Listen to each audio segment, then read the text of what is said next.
ఇవాళ ఏం మాట్లాడాను ముఖ్యమంత్రి గారు ఒకసారి ఆ వీడియో చూసి నేను మళ్ళీ ముందుకు పోతా. ఒకసారి నిన్న ముఖ్యమంత్రి గారు మాట్లాడినటువంటి మాటల్లో శాడిజం ఎట్లా ఉందో, ఒక సైకో ఎట్లా ఉన్నాడో ఒకసారి చూద్దాం.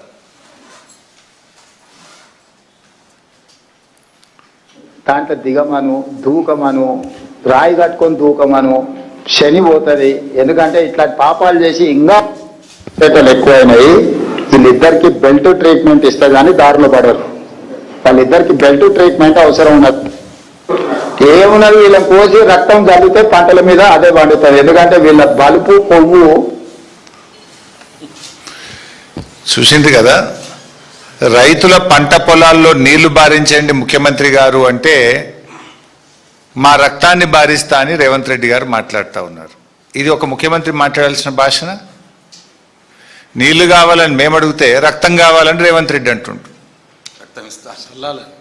సార్ నీకు రక్తం కావాలంటే ఇస్తాం, దానికి కూడా మేము వెనకాడటోళ్ళం ఏం కాదు. కానీ మాకు నువ్వు నీళ్ళు ఇవ్వడానికి, ఒకవేళ మా రక్తమే నీకు నీళ్ళు ఇవ్వడానికి అడ్డమైతే ఆ రక్తం ఇవ్వడానికి కూడా మేము సిద్ధంగా ఉన్నాం. ఇప్పుడు రాజకీయాల్లో విమర్శలు సహజం. ఒక ముఖ్యమంత్రి స్థానంలో ఉండి ప్రతిపక్షాల యొక్క రక్తాన్ని పంటలపై చల్లాలి, బెల్ట్తో కొట్టాలి అని మాట్లాడడం అనేటువంటిది అత్యంత జుగుత్సాకరం.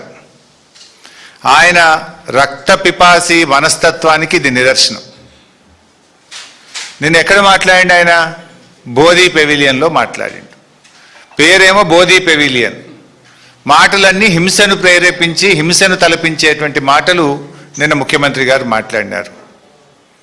ఆ మధ్య చెప్పినాడు ఆయన హిట్లర్ తనకు ఆదర్శం అంటే రేవంత్ రెడ్డి. అందుకే హిట్లర్ తరహాలో ఒక హంతక భాష మాట్లాడుతూ ఉన్నాడు. కానీ ఒకటి మాత్రం నిజం, ఫైనల్గా పాపం పండినాడు హిట్లర్కు ఏ గతి పట్టిందో రేవంత్ రెడ్డి నీకు కూడా అదే గతి పడుతుంది. ఇదంతా ఆయన ప్రయత్నం ఏంది? భాష దేనికి మాట్లాడుతున్నాడు? ఎవడు మాట్లాడతాడు?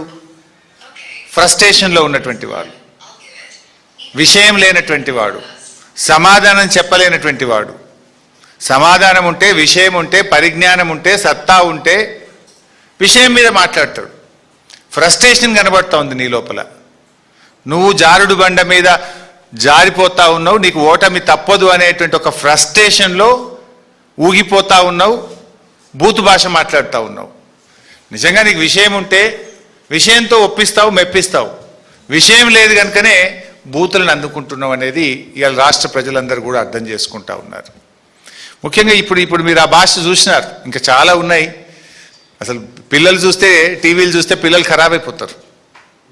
ఈ భాష చూసిన తర్వాత, ఆయన నిన్న మాట్లాడినటువంటి మాటలు విన్న తర్వాత, షాబాద్లో 3 పసిపిల్లల్ని 3 పెద్దవాళ్లను 6 గొంతు కోసి కిరాతకంగా హత్య చేసినటువంటి ఆ రాజ్ కుమార్కు ఈ రేవంత్ రెడ్డికి మధ్య నాకు పెద్ద తేడా కనబడతలేదు. ఒక సైకో మనస్తత్వం, వాడొక సైకో రాజ్ కుమార్. నిజంగా ఎంత సైకో అయితే నాకు దక్కని వాళ్ళు ఎవరికి దక్కద్దు అని చెప్పి ఆ 6 ఎట్లా, ఎంత దారుణాతి దారుణంగా కోడిని మెడకాయ కోసినట్టు కోసి చంపినాడు. పాపం ఒక ఉన్మాదిగా వ్యవహరించినాడు. ఎంత బాధ కలుగుద్దంటే పాపం ఇప్పుడు ఒక్క అమ్మాయి మిగిలింది అక్కడ. చెవులు వినబడవు, మాటలు రావు, కాళ్ళు లేవు. ఇప్పుడు ఆ అమ్మాయి పరిస్థితి ఏంటి? ఇంట్లో 6 చంపేసిండు వాడు, ఒక్కటి మాత్రమే మిగిలింది.